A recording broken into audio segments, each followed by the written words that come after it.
Good afternoon, good morning, good evening, whatever time of day you're watching this. Welcome to this week's episode of Livewire TV. I am super psyched that you are here joining us this afternoon for another awesome episode. I am Rohini, I'm your host for this afternoon. Livewire TV is a part of Livewire Media, where we do corporate videography and video marketing. Now, if you're new here, first of all, welcome. Super happy that you're here. Livewire TV is a place where we like to talk all about business strategies, mindset, and marketing to help you guys as business owners to grow and to get ahead of the game. And joining me this week, I've got the incredible Dani. Dani, welcome to Livewire TV. Thank you. So Dani is an absolute beast when it comes to helping businesses build a massive and strong online reputation so that they can achieve their business goals so much sooner. She's a specialist in SEO.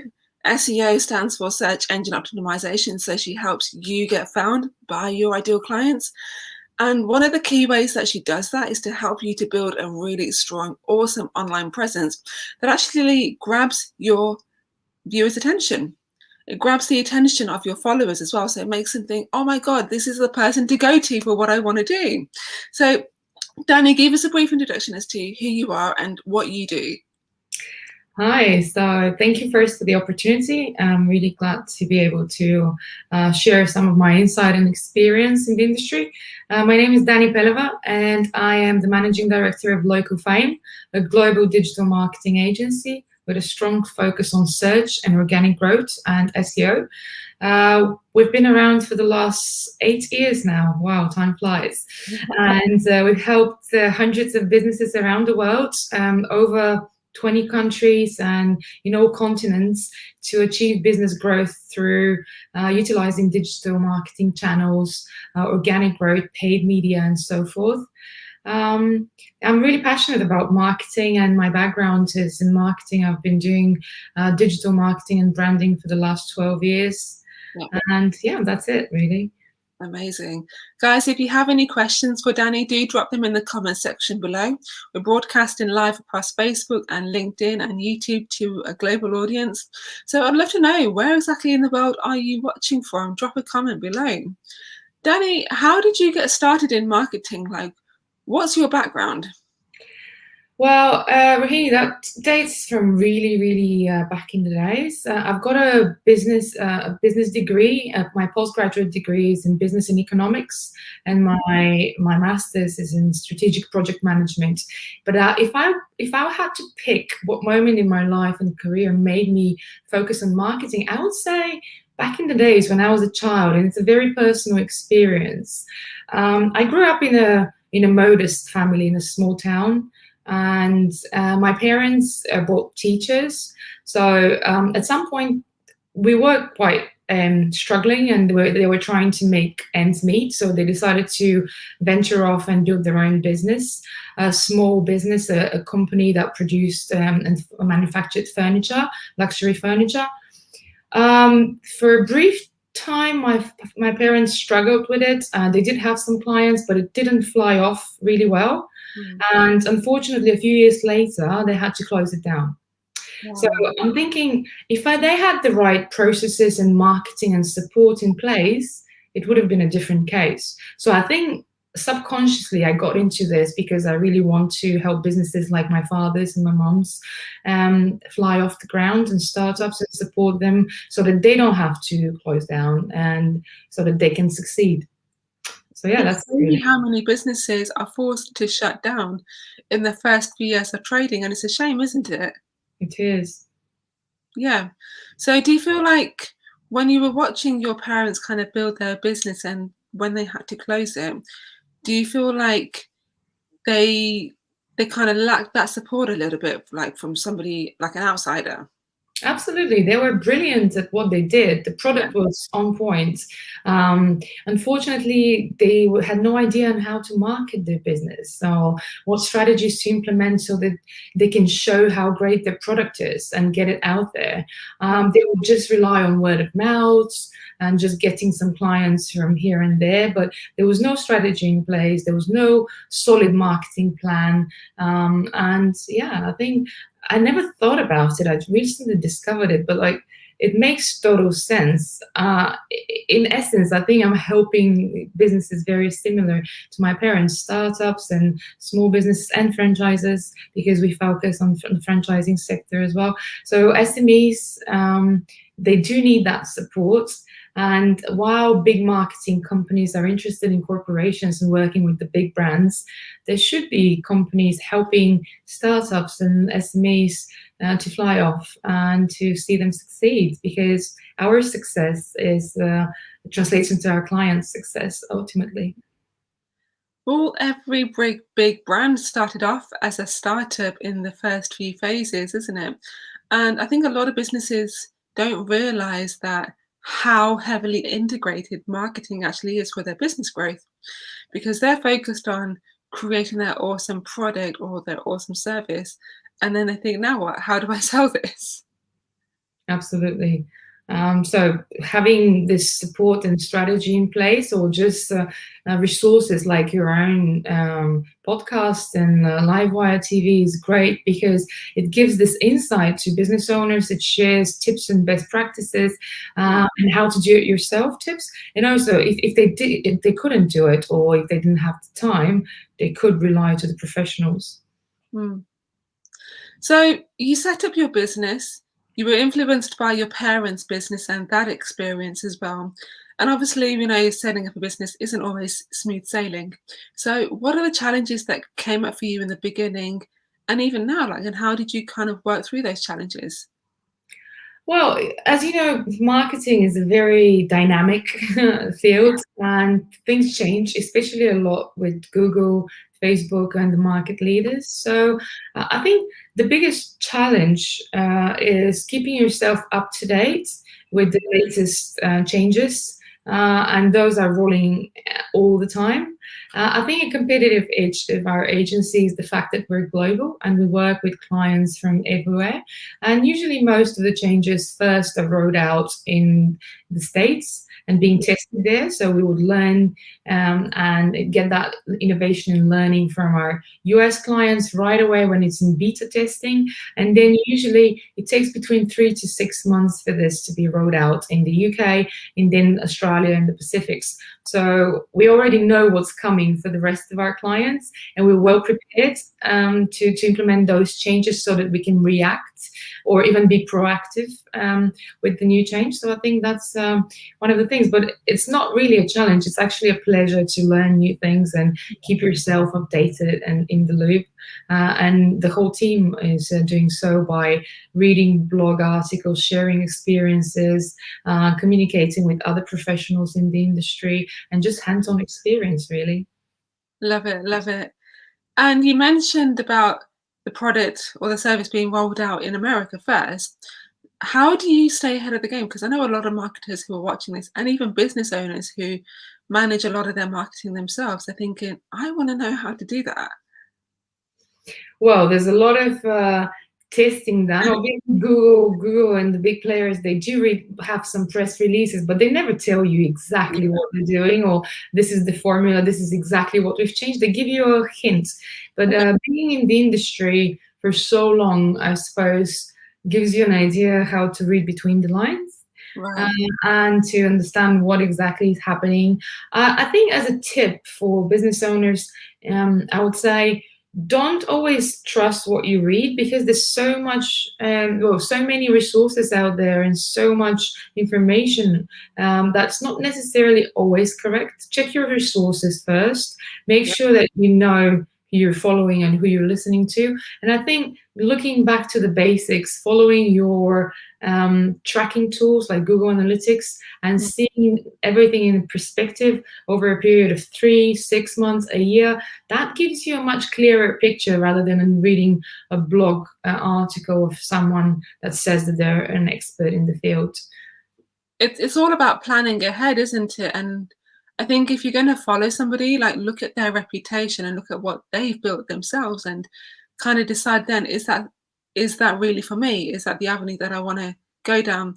Because quite a lot of people, they get shiny penny syndrome. And I think in marketing, it's very easy to get that, isn't it? It's very easy to look at another strategy and think, oh, that's working. Mine isn't quite working so well. and it just takes a bit of time sometimes to make your strategy work, doesn't it? Absolutely. And your reputation online can be a deal breaker, or it can make someone decide to connect with you or buy from you or follow you for advice. This is why it's incredibly important. Speaking of importance then, have you got any stats around why businesses should start focusing on building a strong online presence? Absolutely. There's so much research online about it. And if some of your listeners are still not convinced why you need to manage your reputation in general and your brand reputation, and especially your reputation online, there's a few stats about it. So, for example, an unhappy client is 10 times more likely to complain than a happy client to write a positive review. So imagine all these times when you had poor customer service, how fuming you are, and the chances of you getting online and just leaving a 1-star review or a massive review with details explaining how bad the service was, how appalling the experience was, and so forth. So your unhappy clients are actually much more likely to leave a negative review than your happy clients are, and it's about 10 times. Another frightening fact is that when someone is searching online and is deciding on whether to buy from you or your competitor, one negative review might cost you as many as 20 potential customers. Wow. I know, right? It just puts things into perspective when you put it this way. One negative review might put off 20 potential customers. So this is actually a huge cutoff and a huge loss of sales and lost opportunities. Yeah. Lavina, thank you so much for all the love on LinkedIn. Really appreciate it. Guys, those of you who are watching on LinkedIn and YouTube, drop a comment if you have any questions all about building a strong reputation online. And if there's something that you're not too sure about, feel free to either message Dani directly or drop a comment in the comment section below, and we'll be sure to answer that question for you. So, Dani, like, those statistics alone are just immensely crazy, right? I know. And people still overlook their reputation online and think it's not important. Why is that, just out of curiosity? To be honest, I really don't know, because they never give it so much thought, and everyone's focused on marketing and selling, which, don't get me wrong, it's absolutely fine and it's very important, but spending hundreds, sometimes thousands of pounds or dollars onto marketing campaigns, advertising campaigns, and then having low conversions, that might necessarily be because of your landing page or because of your brand message. It could be the fact that people are actually saying that you're really poor, your product is really poor, your service is really poor online. And it's not the first thing that comes in mind always, does it? We always start checking campaigns. Why is my landing page not converting? Is my message wrong? Whatsoever. Well, people do tend to research businesses online, especially if they haven't used your services and you're a new customer. You would go online, read the reviews of a product or a service, make sure that that person or that company is trustworthy, and have a solid reputation, and you only then commit to buying. And when we're talking about higher value items, the research is longer, and the process, the decision making and buying process is much more longer. So it's ultimately even more important to have a solid reputation online. Yeah, I absolutely agree with you on that one. Before we get into the do's and don'ts of like building a strong reputation online, what should businesses need to consider before they even start thinking about something like this? So I think the very first thing that every business should do, and they can literally do it now by grabbing their phones and just Googling their business. Just look up your brand, guys. Have a look of what people say about you. Have a look and see on all these platforms like Facebook, Google My Business, Trustpilot, FIFO, all of them. Check your online score, your overall reputation score. If it's less than 4.5 stars, I'm sorry to break it down to you, but that's not good enough. Okay. So that's the very first thing they should do. So if it was lower than 4.5 stars or near enough zero in a lot of cases, how can they get it up then? How can they get up to 5 stars? So there's many things that you can do, but the very first thing is start encouraging your clients to leave positive reviews for your business. And that can be done through many different ways, depending on the business. But this is the very first thing. Start encouraging your clients to review your services. This will first give you an idea of how you're doing. And second, it will also keep you in communication with your clients and make them much more likely to return and purchase again from you. And just to know, like, are you actually doing really well? I think it was Bill Gates that said that your unhappy clients are your greatest source of learning. And that makes so much sense when you think about it, because the unhappy client would complain and they wouldn't just say brilliant service. They would just give you all the details of where you failed and what pissed them off, what you've got wrong, and what is faulty with the product that they received or the service and so forth. And that is a learning curve by itself, and that can give you great feedback on how to improve. That reminds me of a story I experienced in a previous employment. I actually used to own a franchise business myself before going into founding the agency. And it was an oven cleaning business. And we used to go and clean people's appliances. And I had about 12 or 13 teams or units, franchise units on the road. And we were doing great. It was scaling up. I was using all my marketing knowledge to actually help it grow. But we started with one team, we've built it to 12. But from time to time, it would still get that negative review or complaint. And that was simply not good enough for me, because I always strive for perfection. I'm a perfectionist myself. And I've always wanted to deliver that 5-star experience. So clients would complain from time to time, and it would bug me, So what I did was, actually I went online and I checked all the negative reviews and took note of all the comments and all the complaints to see what we were getting wrong, because it was a learning curve. And people were complaining about the quality of the clean, the fact that the actual technician would sometimes leave grease marks on the floor and they would need to clean after them, and that's not a great thing, and so forth. So it took me a while to get it right, but I did summarize all the complaints, and it came down to two things. It's either the service or how you leave the property behind. So by implementing something as simple as a protective sheet that you put in front of the oven and you just fold and throw away and bin it after, you protect the whole floor and the area around the actual appliance. And that thing by itself solved the problem.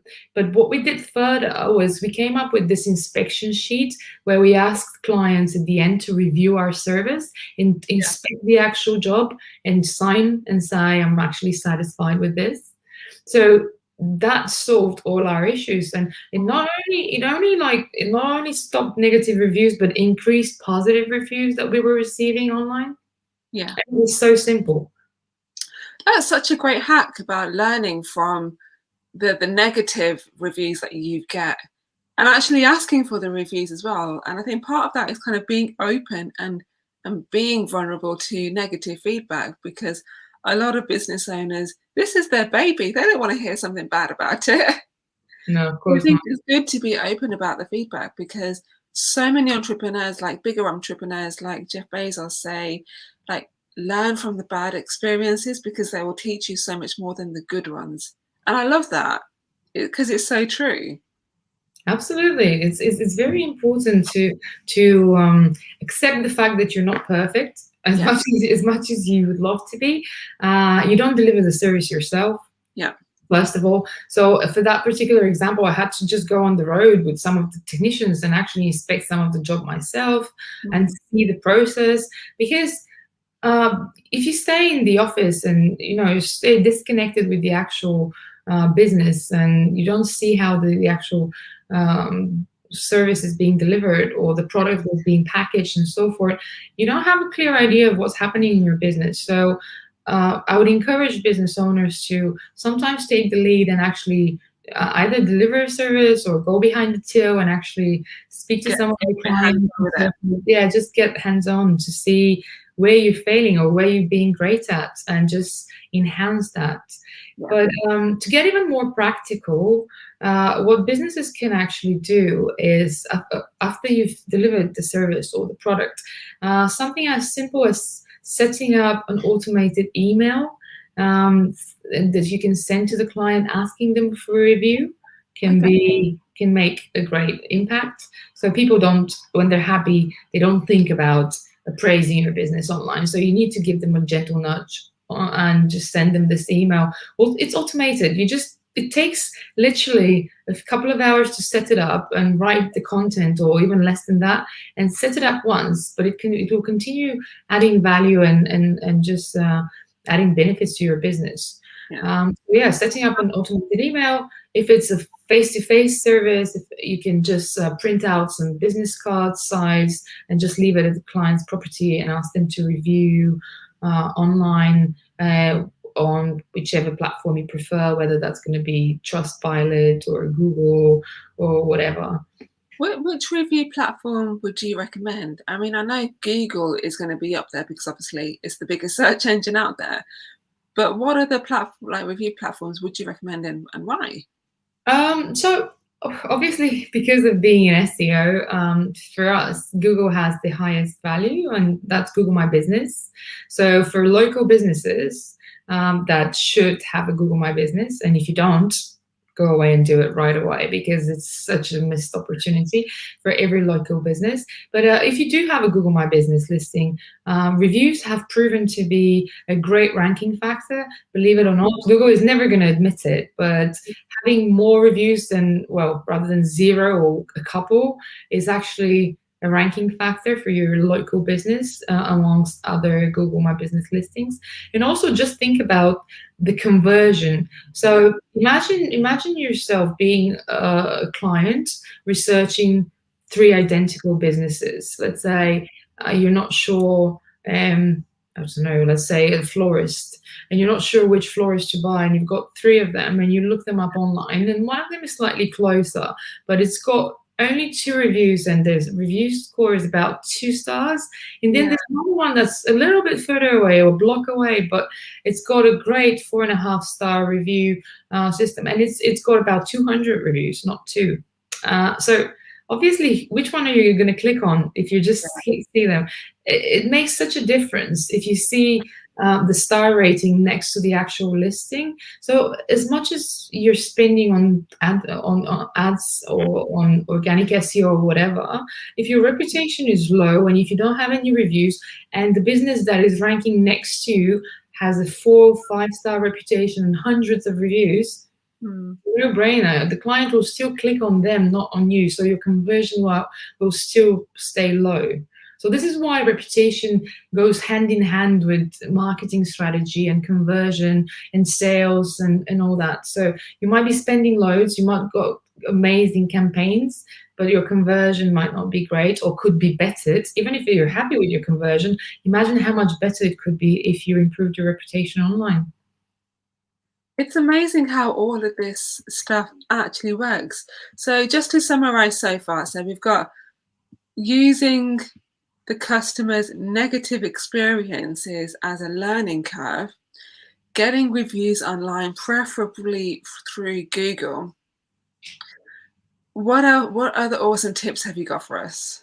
So there's a number of other platforms for managing your reputation online apart from Google. Obviously, every business has a Facebook page. You can ask the customer for you to share some of your experience or some of the reviews online. I would also say if you have a good review, use it. Like, repurposing content is so important. You get this one review of a customer that's happy, but you can create this as a post on social media, like with a nice background, and you can post it on Facebook, on LinkedIn, on various channels. You can mention it on your websites. There's many places where you can integrate positive reputation, so that you can repurpose the content. And again, this becomes a very strong factor in decision buying or decision making for buying. So just use it. Use those happy client reviews. If you don't have them, first start generating them. Which is important. Set up that email, print out those business cards that say review us online here and there. It can have a QR code where you can just scan the QR code with a mobile device and just can send you straight to your page that you'd like to be reviewed. Also, a lot of businesses use Trustpilot and FIFO and similar platforms where they can manage their reputation, and those have amazing integrations with their website, so you can actually pull live data from FIFO or Trustpilot or Google My Business for that matter, and just display this on your website. And this is such a credibility factor for decision making. So explore these opportunities.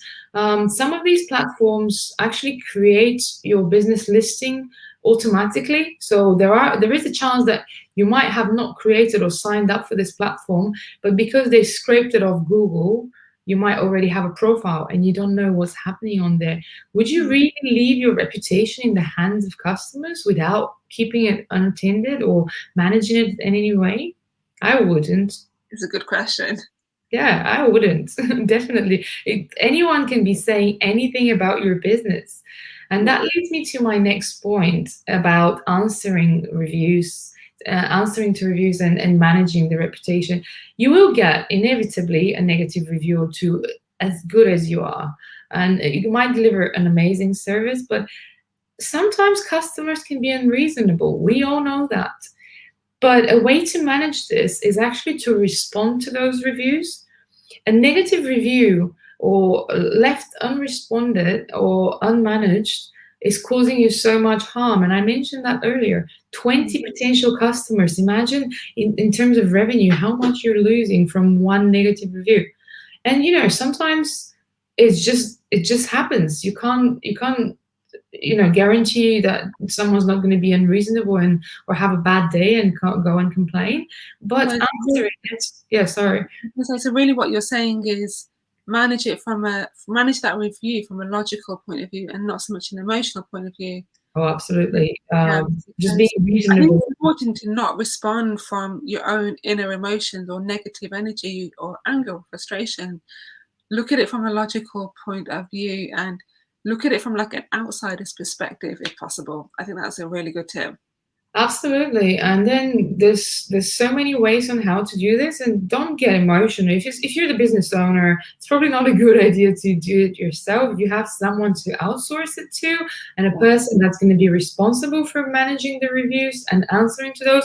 That's actually better, because very often we take it personally, and we shouldn't really. You don't know the ins and outs. You don't know the backstory. So having a person manage your reviews, or even a company, because companies offer reputation management services too, is a great way to start. But if you were to do it yourself, or an employee, or just outsource or give it to someone, or as an employee or someone to help you out with this, I would definitely say create a few templates of answers, because that's going to be very easy. So for every positive review that you get, have a couple of template answers, like thank you so much for your positive review. We will be happy to if you use our services again, or we're happy to see you again, or something in that line that you can copy paste easily and answer to those positive reviews. The negative ones are a bit trickier, but they must be answered to. You don't have to necessarily answer all positive reviews. It's good to answer all if you can, but if you're getting hundreds, it's not always possible. But the negative ones must be answered. Firstly, because that speaks to other customers that you care about your business. Even if someone complained, and even if they were unreasonable, you follow what your reputation is online. You manage it. You care about your business. You care about your customers. So even if you screwed up once, Everyone does it. It's okay to apologize. It's okay to admit liability. It's okay to say, please give us a chance to rectify the situation, or come back and we'll give you a discount from your next service, or we're going to give you a free voucher. It's a good idea to also take this conversation offline and keep it private. So situations like whenever a customer is being very unreasonable and very angry, it's always good to say, please contact us or provide your contact details. We will contact you privately and we'll provide a resolution. And sometimes it might be better to just actually issue them with a refund. Imagine losing 20 more potential customers. It's actually the cheaper option is to just give some money back, or give them a free service, or just give them what they want, because the potential losses will be much greater. Yeah. You mentioned a really good point earlier about giving people something physical in order to do a review. Now, for those of you who don't know this is a little psychological hack for you. When you physically give something to somebody, they're actually much more likely to take it and take action on it as well.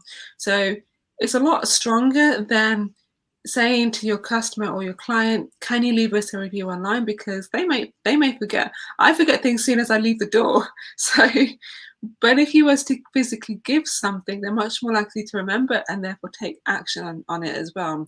So if you're sitting there thinking, why should I go to the length of setting up an automated email, or why should I go to the length of having business cards specifically printed out, it's definitely going to be worth your time and worth your while, because customers do make buying decisions based on those online reviews. Absolutely. And it's something as simple as giving them a discount voucher for the next purchase or the next visit if they reviewed you online. Imagine the benefits. Let's talk revenue here, because I know some of your listeners and some of your audience is very driven by monetization and numbers. Let's talk numbers.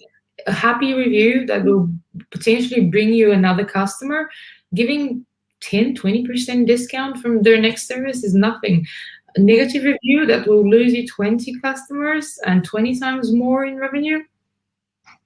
I mean, yeah, the numbers speaks for themselves. And then it could be anything. It could be if you're a restaurant, for example. I've been given really nice small business cards for Trustpilot, or other platforms where you can review restaurants, and they just give you like a chocolate for free or some nice treat. If it's an e-commerce business, they always give me a voucher or like a freebie from my next order, which engages me to purchase again. So repetitive buying, and I'll get some freebie on my next purchase. So that's a great idea. Something that I did not like and I experienced recently was when I was buying online.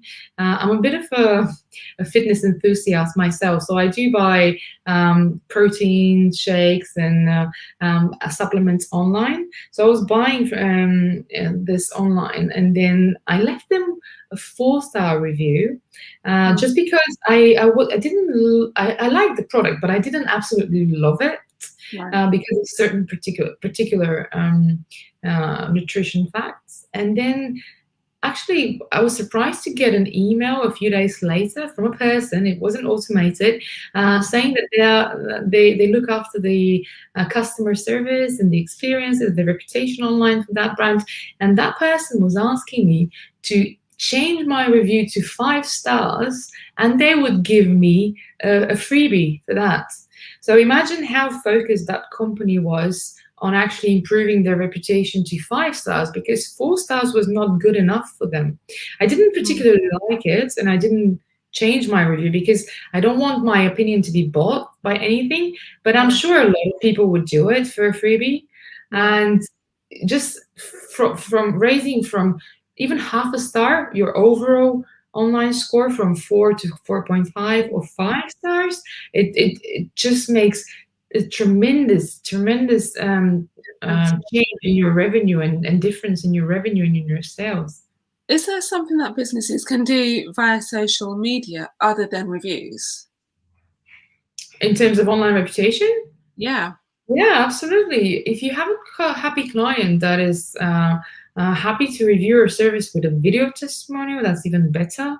Getting them to record a 10 to 20 to 30, maximum 30-second review saying this business is amazing. They've done miracles for me. They took me from A to B. I would definitely recommend their services. It's ultimately people buy from people. So, you know, if you have this person rather than just a text review that anyone can forge, people don't necessarily believe text reviews on websites because you can put anything on a website. But if you see that video, a short video from a client or something done up much more professionally, that would be amazing. And it just converts. Video converts better, as you know yourself, Rohini. Absolutely, yeah. So, Dani, where can people find out about your services, and have you got any free or resources that they can take advantage of? So anyone that is interested to learn more can log on to www.localfame.com, and you can see the full list of services that we offer, one of which being online reputation management. And we do offer free reports for any of our clients that is interested. So if you go onto the contact page, contact us, there is a button that says get my free report, where we can actually evaluate the condition of your business online, its presence, its reputation, and give you some tips and tricks on what you can do yourself or what you can outsource to us, really. I like to say that Local Fame is your extended marketing arm. If you don't have a marketing person, you can have a very professional marketing person that is very cost effective and provides a good return on investments. Love it, love it. So guys, make sure that you do connect with Dani, because she is an absolute genius when it comes to helping businesses scale up through their online reputation. She's got some amazing resources for you as well. And I know that she's just full of knowledge, full of wisdom. And if you are looking to grow and to scale up, or if there's something that you're not too sure about when it comes to your SEO or building an online reputation, get in touch with her directly, because she has got so many years of experience, and we've really only not even scratched the surface with what she has to offer. I mean, we've only talked about the review part today, and that alone could take several hours to do. There's so much more to building a strong online reputation, and it's always best to go to the expert when it comes to something like this. So Dani, please do make sure that you drop your contact links in the comment section below on Facebook and LinkedIn, so people can get in touch with you.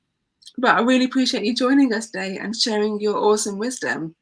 It's been really, really fun and very insightful as well. Thank you very much. I love having you. Well, thanks for having me, and I love the experience to share some more knowledge. So yeah, always welcome to ask me anything or send me a message and connect with me on LinkedIn or on Facebook. Amazing. So guys, make sure that you tune in right here on Livewire TV next Thursday, 12 p.m. We're going to be talking all about marketing again, but just in a different way. And it's going to help you guys to open up your minds and learn something new about marketing. So I cannot wait to see you there. See you there next Thursday at 12 o'clock GMT time.